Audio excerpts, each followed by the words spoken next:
I was, as you already alluded to, walking out of the film just thinking about these ideas of legacy and identity. Mm. Not only are our main characters in the film still coming to terms with the heritage they've received from the dearly departed Egon, obviously, from Afterlife and all of that we established.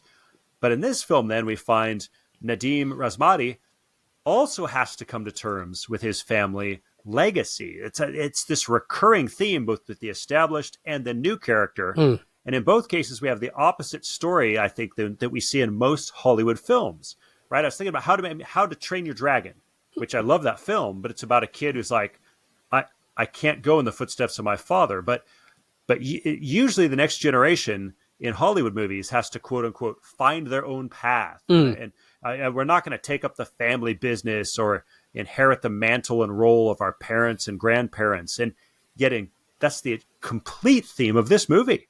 Mm. It's like, you need to pick up the legacy of belief and tradition and even job description of your parents and grandparents. And so then we have this idea of legacy and then where your identity is placed. But then even on the other end of the spectrum, the older characters like Ray and Winston, they're trying to figure out legacy and identity in terms of what passing that torch looks like, or how they leave a legacy to others, or what part they have to play in their twilight years. And I thought that was just fascinating that this film was grappling with that idea. And I kind of thought of 3 verses that emphasize this from a biblical perspective of legacy. Joshua 4:21-22 says, "When your children ask their fathers in times to come, 'What do these stones mean?'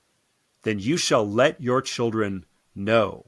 It's that idea of like they've set up these Ebenezers, these stones of remembrance, these stones of tradition. It's like our goal is to infuse this knowledge. And we think about Nadim, he was supposed to inherit this legacy and be infused with this knowledge of what he was. And even though Egon hid it from them, it's like Phoebe and the family, it's like, oh, we have this history and this legacy that we've picked up on, and now we've inherited. We are Ghostbusters. And it does seem that in Afterlife, spoilers for Afterlife, Egon is hanging around as a ghost because his unfinished business is that he hasn't passed this on to. He hasn't let his daughter know that she's loved, and hasn't passed on the Ghostbusters legacy to his children. That's one way you could take that first movie, is that there's these 2 movies in particular have this kind of unfinished business ghostology, which we could talk about a little later. But but legacy is there, which I imagine when they're making these movies,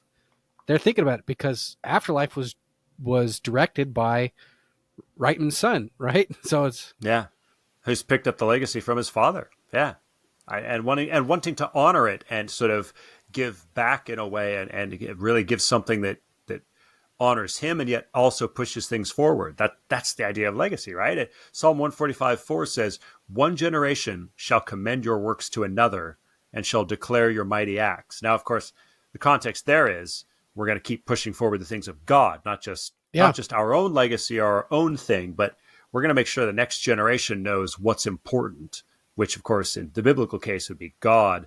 But even then, it's like, "We shall commend your works to another and declare your mighty acts." It's like, it's more of looking at what God has done, but it's being testifiers to that, which is kind of interesting, because I just quoted Psalm 148, which is the thing that they're testifying about, is that God will raise this mighty horn, which is the kingdom of God, which New Testament will understand is he brought Jesus, who brought a kingdom of God, which now is all over the world. And is pushing back the forces of spiritual darkness in this world.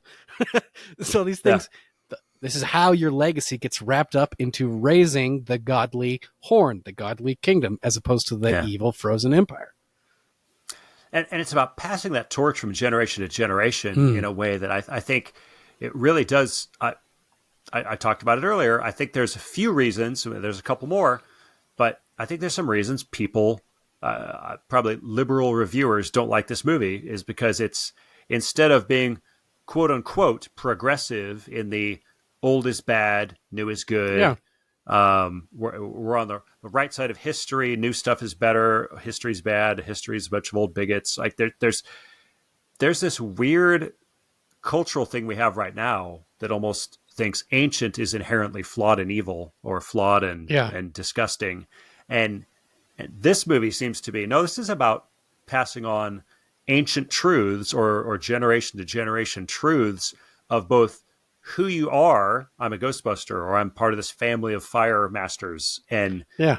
And I need to carry that on and honor it, and also bring it forward, and keep it going, instead of, oh, it's about, but who am I? Like, I need to find myself. Like no, it's about, you're part of something bigger than yourself, and you need to submit yourself to that. Mm.